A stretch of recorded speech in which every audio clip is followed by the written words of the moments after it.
नमस्कार, बहुत स्वागत है आपका। आप देख रहे हैं किस्मत कनेक्शन और मैं हूं आपके साथ शैलेंद्र पांडे। कार्तिक के महीने में दो चीजों की सबसे ज्यादा महिमा होती है। एक होती है तुलसी की और एक होती है शालिग्राम की। क्या होता है ये शालिग्राम?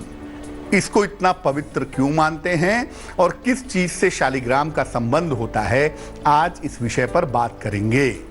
बात आपके राशियों की करेंगे और आपके सवाल का जवाब भी देंगे। तो चलिए कार्यक्रम की शुरुआत करते हैं और सबसे पहले जानते हैं गुड लक। जिन घरों में शालिग्राम रखा जाता हो, शालिग्राम की पूजा होती हो, उन घरों में पूर्ण सात्विकता रहनी चाहिए। यानी वहां पे प्याज, लहसुन, मांस, मदिरा का प्रयोग नहीं करना चाहिए।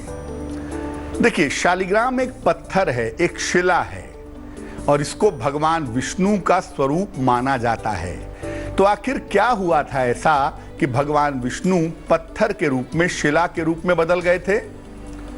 शंखचूड़ नाम का एक दैत्य था, उसकी पत्नी थी वृंदा, बड़ी सती थी और बिना उसके सतीत्व को भंग किए हुए शंखचूड़ का वध नहीं हो सकता था। भगवान विष्णु ने, श्री हरि ने छल से रूप बदल करके वृंदा का सतीत्व भंग कर दिया और तब जाकर भगवान शिव ने शंखचूड़ का वध किया। वृंदा के साथ जब ये छल हुआ तो वृंदा ने श्री हरि को, भगवान विष्णु को पत्थर के रूप में बदल जाने का शाप दिया। श्री हरि यानी भगवान विष्णु तब से शिला रूप में रहते हैं, पत्थर के रूप में रहते हैं और उन्हें शालिग्राम कहा जाता है। इन्हीं वृंदा ने अगले जन्म में तुलसी के रूप में पुनः जन्म लिया था। श्री हरि ने वृंदा को आशीर्वाद दिया था कि बिना तुलसी दल के कभी भी उनकी पूजा संपूर्ण नहीं होगी, इसलिए शालिग्राम की पूजा, भगवान विष्णु की पूजा तुलसी के बिना नहीं हो सकती। चर्चा को आगे बढ़ाएंगे, लेकिन उसके पहले मेष, वृष और मिथुन राशि का राशिफल। मेष राशि, धन की स्थिति अच्छी रहेगी, रुके हुए काम पूरे होंगे, स्वास्थ्य में सुधार होगा, शुभ रंग पीला और भाग्य होगा 80%।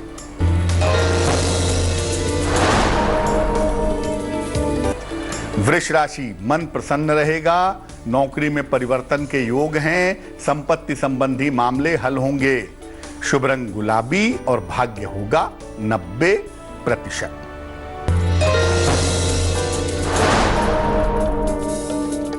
मिथुन राशि, पारिवारिक विवादों से बचें, यात्रा में सावधानी रखें, हनुमान चालीसा का पाठ करें, शुभ रंग धानी और भाग्य होगा 60%। अब जो ये शालिग्राम का पत्थर है, शिला है, इसकी विशेषता क्या होती है? जिस प्रकार भगवान शिव के विग्रह के रूप में शिवलिंग की पूजा की जाती है, उसी प्रकार भगवान विष्णु के विग्रह के रूप में शालिग्राम की पूजा की जाती है। शालिग्राम एक गोल सा काले रंग का पत्थर है जो नेपाल के गंडकी नदी के तल में पाया जाता है।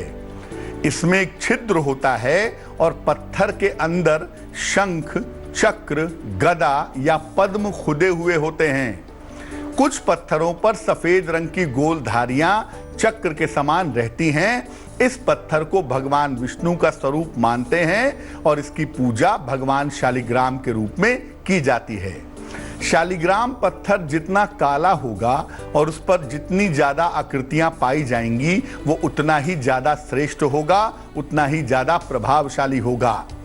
भगवान विष्णु को सती वृंदा के शाप के स्वरूप शालिग्राम का स्वरूप प्राप्त हुआ था और स्कंद पुराण के कार्तिक महात्म्य में भगवान शालिग्राम की स्तुति की गई है और कहा गया है कि शालिग्राम का दर्शन करने से समस्त तीर्थों का फल मिलता है। हर साल कार्तिक महीने की द्वादशी को महिलाएं प्रतीक स्वरूप में तुलसी और भगवान शालिग्राम का विवाह करवाती हैं और उसके बाद ही हिंदू धर्म के जो अनुयायी हैं वो विवाह आदि शुभ कार्य प्रारंभ करते हैं। कर्क, सिंह और कन्या राशि वालों का वक्त कैसा है, आइए जानते हैं। कर्क राशि, धन प्राप्ति के योग हैं, करियर में बदलाव हो सकता है, परिवार में विवादों से बचें। शुभ रंग समुद्री हरा और भाग्य होगा 70%।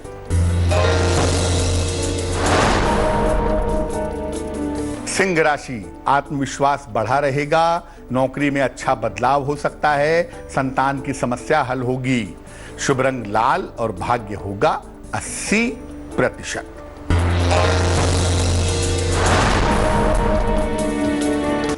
कन्या राशि, कुछ खरीदारी करेंगे, कारोबार में लाभ होगा, संपत्ति लाभ के योग हैं। शुभ रंग नीला और भाग्य होगा 75%। अब ये जानते हैं कि शालिग्राम की पूजा का महत्व क्या है। श्रीमद् देवी भागवत के अनुसार जो व्यक्ति कार्तिक महीने में भगवान विष्णु को तुलसी के पत्ते चढ़ाता है, अर्पित करता है, वो 10,000 गायों के दान का फल प्राप्त करता है। वैसे भी अगर नियमित रूप से शालिग्राम का पूजन किया जाए तो इससे भाग्य और जीवन बदल जाता है। शालिग्राम का विधि पूर्वक अगर आप पूजन करें तो किसी तरह की बीमारी और ग्रह की बाधा आपको परेशान नहीं करेगी। शालिग्राम जिस भी घर में तुलसी दल, शंख और शिवलिंग के साथ रहता है वहां पर संपन्नता बनी रहती है। शास्त्र ऐसा कहते हैं कि भगवान शिव के शिवलिंग पर जो नैवेद्य चढ़ाते हैं उसे नहीं खाना चाहिए। ऐसा माना जाता है कि शिव जी पर चढ़े हुए नैवेद्य को खाने से व्यक्ति को नरक मिलता है। इस कष्ट के निवारण के लिए शिवलिंग के पास शालिग्राम का रहना जरूरी है। ऐसी दशा में आप शिवलिंग की चीजें प्रयोग कर सकते हैं, नैवेद्य खा सकते हैं। तुला, वृश्चिक और धनु राशि वालों का वक्त कैसा है, आइए जानते हैं। तुला राशि, परिवार में तनाव से बचें, नौकरी में समस्याएं आ सकती हैं, हनुमान चालीसा का पाठ करें। शुभ रंग पीला और भाग्य होगा 60%।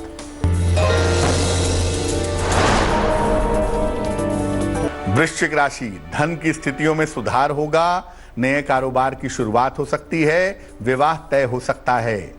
शुभ रंग सुनहरा और भाग्य होगा 70%।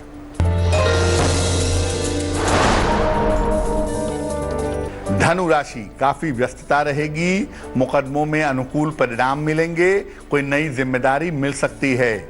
शुभ रंग क्रीम और भाग्य होगा 65%। अब जानते हैं कि अगर आपके पास शालिग्राम जी हैं, शालिग्राम जी रहते हैं तो उनकी पूजा कैसे करेंगे। रोज उनको जल चढ़ाएं और पंचामृत से उनका अभिषेक करें। इसके बाद उन्हें चंदन लगाएं, 5 फल या मौसम के फल अर्पित करें, 2 पत्ते तुलसी के जरूर अर्पित करें। बिना तुलसी के इनकी पूजा नहीं हो सकती। अगर घर में शालिग्राम हैं तो दोनों वेला इनकी पूजा करिए, दोनों वेला इन्हें भोजन कराने के बाद ही आप भोजन कर सकते हैं। और प्रयास करिए कि अगर घर में शालिग्राम हैं तो घर में वैष्णव नियम का पालन हो, प्याज, लहसुन, मांस, मदिरा का प्रयोग ना हो। मकर, कुंभ और मीन राशि वालों का वक्त कैसा है, आइए जानते हैं। मकर राशि, जीवन साथी से मतभेद सुलझ जाएंगे, नौकरी में नए अवसर मिल सकते हैं, अचानक धन की प्राप्ति होगी।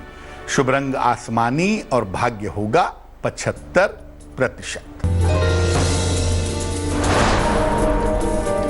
कुंभ राशि, व्यर्थ का तनाव हो सकता है, महत्वपूर्ण काम मत टालिए, लाल फल का दान करें। शुभ रंग बैंगनी और भाग्य होगा 60%।